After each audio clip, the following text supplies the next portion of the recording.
Chapter 3: Being an Ethical Case Manager. Beyond learning the basics of available services and resources, it is essential for case managers to understand the ethical guidelines that govern this important profession. Like other recognized professions, case management has standards that define acceptable and unacceptable behaviors. Case managers work with some of the most vulnerable individuals in our communities, particularly those serving children and adolescents. These individuals and their families can easily be misled or taken advantage of during challenging and complex times in their lives. As a case manager, you will be one of your clients' most trusted advisors and guides in their treatment. For this reason, it is imperative that you uphold the highest ethical standards. This chapter provides foundational knowledge on professional and ethical conduct in case management and offers guidance on handling ethical dilemmas that may not have clear solutions. Personal Practice Guidelines of Case Managers. The accepted code of ethics for mental health case managers is outlined in the Personal Practice Guidelines of the National Association of Case Management. * Below is a copy of these guidelines, which consist of 20 principles emphasizing the importance of respecting the dignity of all individuals. Case managers work with diverse populations, and ethical practice requires accepting and valuing people regardless of gender, race, religion, sexual orientation, economic status, and other factors. Respecting client privacy and maintaining confidentiality builds trust and fosters a strong professional relationship. Above all, a case manager must prioritize doing no harm to those who rely on their services. By adhering to these practice guidelines, you will not only succeed as an ethical case manager but also represent the best of your profession. Personal Practice Guidelines of Case Management. As a case manager, I respect the dignity and autonomy of all individuals and communicate this respect through my actions. Uphold each person's right to self-determination and their ability to make their own life choices. Actively combat stigma, educate the community, and promote community integration for those I serve. Avoid any words or actions that reflect prejudice or discrimination based on race, culture, creed, gender, or sexual orientation. Seek and provide culturally sensitive services while continuously improving my cultural competence. Help individuals recognize their strengths and use them to achieve their goals. Support individuals in developing self-responsibility in accessing services that promote knowledge, skills, and competencies.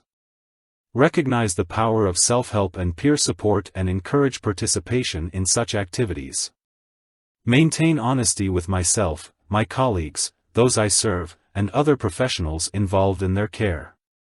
Keep all client information confidential, except when disclosure is necessary to prevent harm.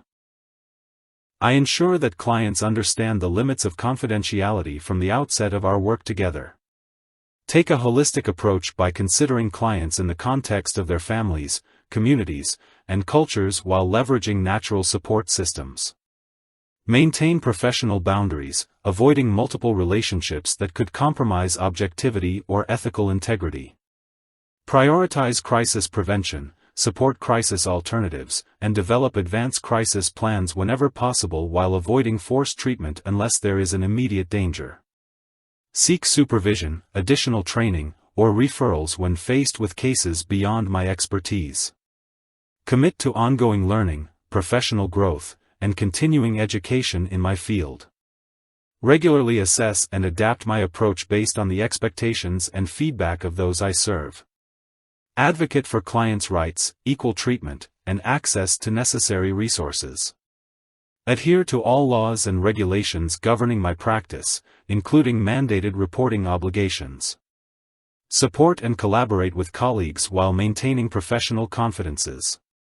Encourage colleagues struggling with impairment to seek help and escalate concerns if necessary. Key ethical boundaries.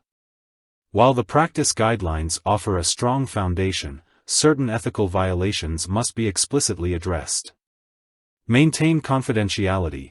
Never share client information without explicit consent, except in cases where mandated reporting is required.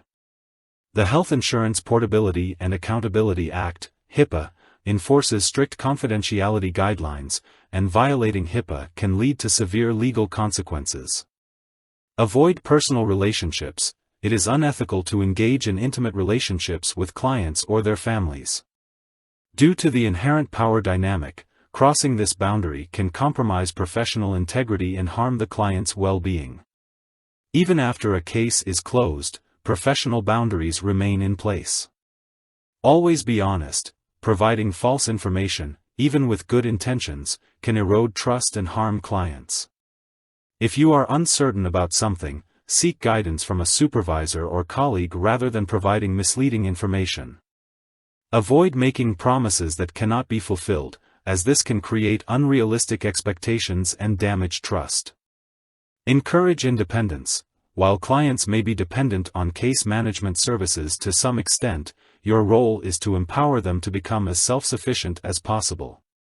Doing everything for them may seem helpful in the short term but ultimately hinders their ability to gain independence and problem-solving skills. Mandated reporting. There are circumstances where confidentiality must be broken to protect individuals from harm. Case managers are mandated reporters and are legally required to report situations where an individual poses a credible threat to themselves or others. Evidence of abuse or neglect involving children, the elderly, or other vulnerable populations. If you must break confidentiality for these reasons, explain to your client why you are taking action, and provide support through the process. Always consult your supervisor before taking action to ensure proper protocol is followed. Handling ethical uncertainty. Despite clear ethical guidelines, case managers will inevitably face ambiguous situations.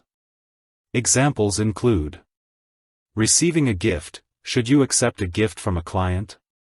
Could refusing it cause harm to the therapeutic relationship? Physical boundaries. If a client's parent offers a hug as a sign of gratitude, is it appropriate to accept it, or does it blur professional boundaries? In these situations, consult your supervisor or mentor to gain perspective and ensure your decision aligns with ethical best practices. If immediate action is required, rely on core ethical principles, consider the potential consequences, and document your decision for transparency and reflection. By committing to ethical case management practices, you will foster trust, professionalism, and effectiveness in your work, ensuring that you provide the highest standard of care to those you serve.